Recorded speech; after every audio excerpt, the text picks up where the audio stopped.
Can you get my coffee up to you? الحمد لله رب العالمين والعاقبة للمتقين ولا عدوان إلا على الظالمين وأشهد أن لا إله إلا الله وحده لا شريك له وأشهد أن محمدا عبده ورسوله. Okay, last time what we talked about Abdullahi? We talked about Surah Al-Fatiha. We talked about Surah Fatiha. Another name for Surah Fatiha, Munir, quickly. The mother of Quran. Another name for Surah Fatiha. The opening. The opening. Another name for Surah Fatiha. The summarizer. Another name for Surah Fatiha.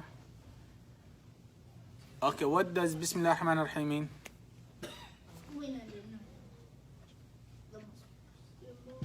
No, Bismillah. In the name of Allah. You're asking why you want to start by the name of Allah subhanahu wa ta'ala. What about Alhamd? What does Alhamd mean? All praises. All praises belong to who? Allah. What does Allah mean?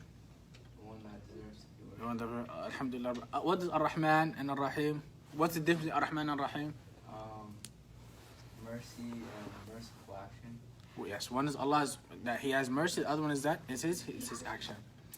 Now we go to the next verse, which is what? What's after Ar-Rahman and Ar-Rahim? Maliki Yawmiddin. This verse here, there is different ways of reciting it. There's different styles of what to reading what? This verse. And each style, it adds to the meaning. So you could say Maliki Yawmiddin, or you could say what? Maliki Yawmiddin. You heard this before? Yeah. Yes. You know? What is the difference between Maliki and Maliki?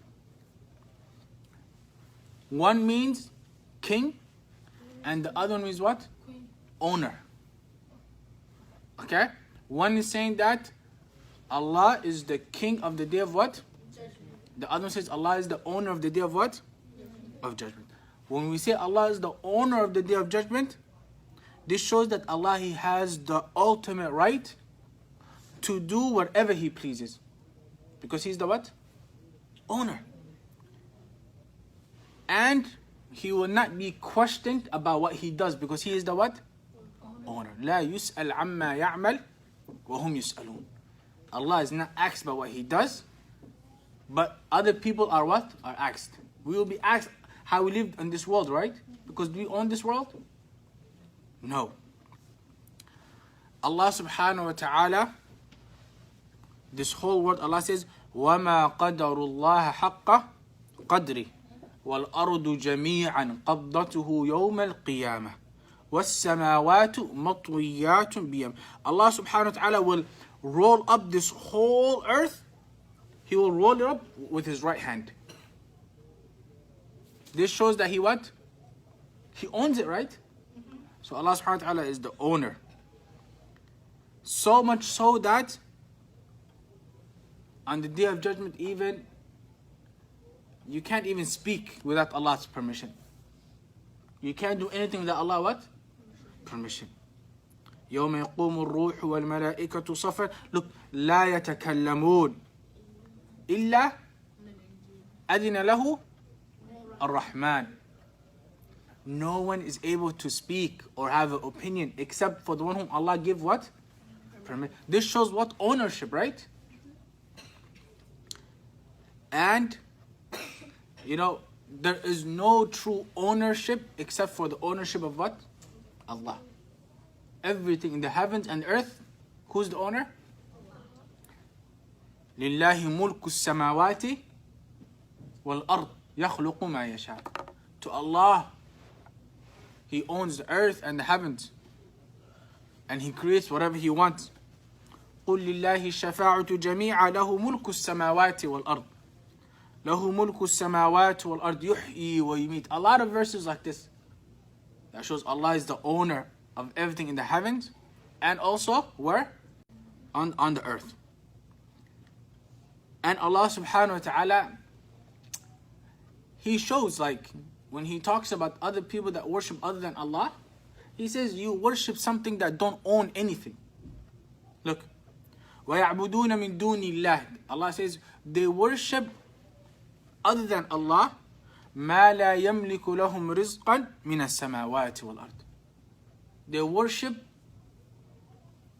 other than Allah, things that don't own anything in the heavens, on the what? And on the earth. Versus Allah, He owns everything on the heavens and the what? On the earth. Allah says, قُلْ أَتَعْبُدُونَ مِن دُونِ اللَّهِ مَا لَا يَمْلِكُ لَكُمْ ضَرًّا وَلَا نَفْعًا. Allah says, are you going to worship other than Allah something that does not have the ability to give you benefit and does not have the ability to help you stay away from something that is dangerous? You see this? Can Allah help you have something good? Yes, because He owns everything, right? Allah is saying others, they worship something that cannot even give them anything that can help them. قُلِ ادْعُوا الَّذِينَ زَعَمْتُم مِّن دُونِ اللَّهِ لَا يَمْلِكُونَ مِثْقَالَ ذَرَّةٍ فِي السَّمَاوَاتِ.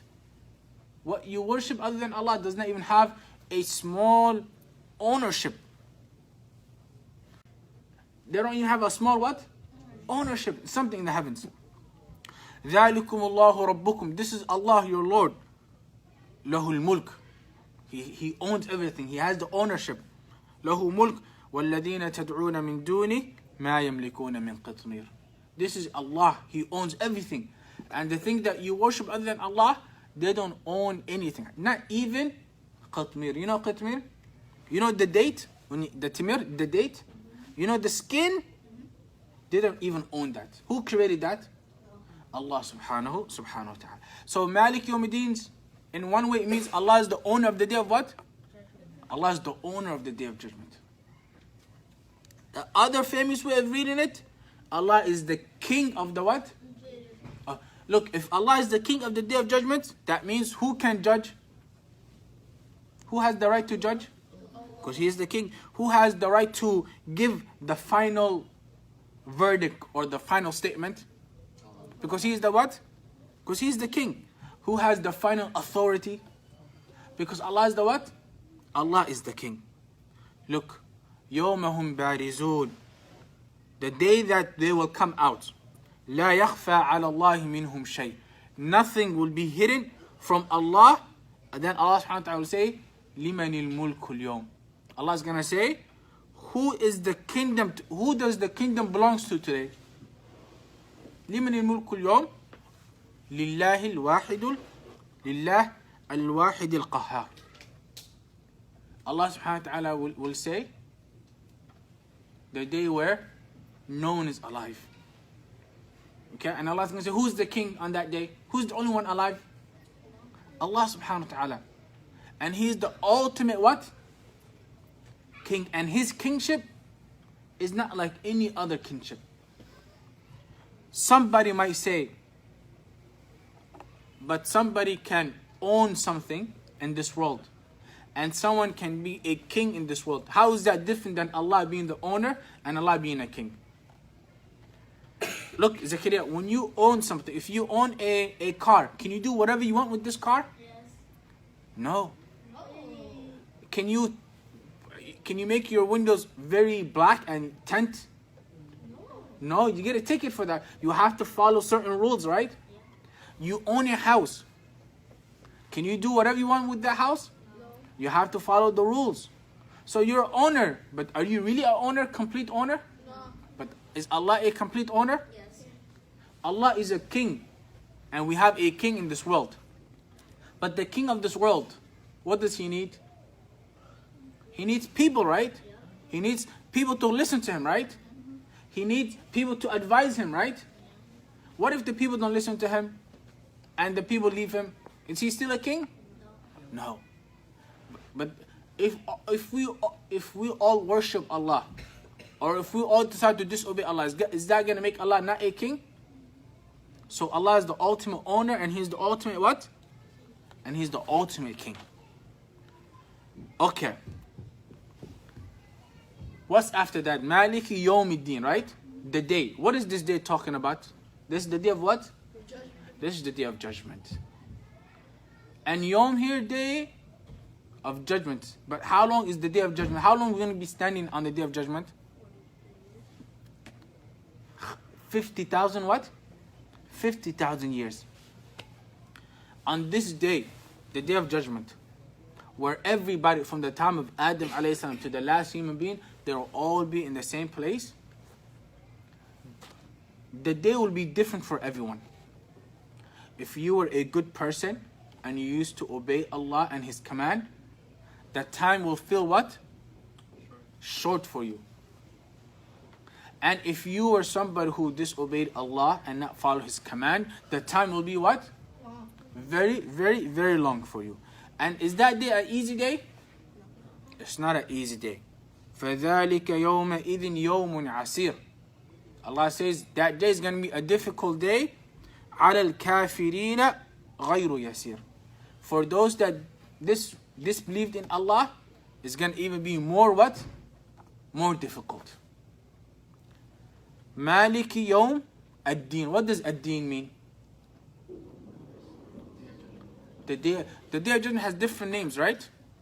And every name of day of judgment, it shows one important aspect of the day of judgment. It shows us a meaning of the day of judgment. It shows a description of the day of judgment. So Maliki Yawmiddin. The day of the deen. You know what deen here means? The day of compensation. You know compensation? The day that you're gonna get what you worked for. This is a very scary verse. Why? Because if you did something good, you're gonna be compensated with something what? Good. If you did something bad, you're gonna be compensated with something what? Bad. Something bad. So this here, Zakaria, this verse here gives us hope and fear. What does it give us? Hope and what? Fear. And this is very important. This is what like targhib and tarhib. How does it give you hope? It gives you hope because you know that when you do something good, you're going to say on the day of judgment, I'm going to get what? I'm going to get a good reward. So it encourages you to do. Also, when somebody does something bad to you, somebody harms you, somebody oppresses you, somebody steals from you, and you cannot get back what you did, what the person stole from you, you're going to remember that on the day of judgment, they're going to be what? Dealt with, right? That they can get away from you in this world, but on the day of judgment, can they get away from Allah? You understand that? So it gives you hope. Also gives you fear. How? Every time you sin, every time you don't pray when you're supposed to, any time you don't obey your parents, and you do something you're not supposed to do, Allah, you're going to be held accountable, right? Because this is Yawmuddin. You know Yawmuddin means? The day where Allah's going to ask you, hey, you did this is what you get. Come out to deen, to done. How you were and how you used to do is how you're going to be treated on that day. So you sin and you did bad stuff, something's going to be waiting for you that's bad over there. You understand? So it gives you hope and it also gives you what? It gives you fear. And the word deen, because sometimes I ask you and then you say deen means Islam, right? So deen, the word deen in the Quran has three meanings. One time deen means Islam, the religion. Inna deena inda Allah al-Islam. The religion in the eyes of Allah is what? Is Islam. Sometimes deen can mean worship or action. Lakum deenukum waliya. You have your act of worship and I have my what? I'm not going to worship the way you worship, the Prophet is saying. Also, deen means the day of compensation. Like here, Malik Yawm, the day of compensation. Now, why is this ayah in this verse here? Why is this ayah placed here? Look guys, what's the first ayah? Alhamdulillahi Rabbil. We praise Allah. Why do we praise Allah? Because He is the Lord. What does Lord mean? Creator, right? Provider. What else did we say creator is? Controller, right? So you praise Allah because He is all of this. He's the one who creates. He's the one who controls. And what's after that? Ar-Rahman. You praise Allah again. Why? Because He's the most merciful. Is anyone more merciful than Allah? And then you praise Allah again because He's also the king and the owner of the day of what? You see how perfect Allah is? He's the creator, He's the controller, the most merciful, He's the owner. This is why we begin the surah with what? Alhamd. All praise belongs to Allah. So somebody says, why do you praise Allah? What are you going to say? Because He's the what? The owner. He's the? King. He's the what? king. He's the what? Control. He's the what? The most merciful, right? So this is Maliki Yawmiddin. Where Malik, you're saying that Allah, Maliki or Maliki, Allah is the owner or Allah is the king of the day of what? The judgment. And this deen here means the day of what? Compensation. Anything good you do in this world, you will see it. Anything bad, be careful, you may see in the what? In the hereafter. وآخر دعوانا أن الحمد لله رب العالمين.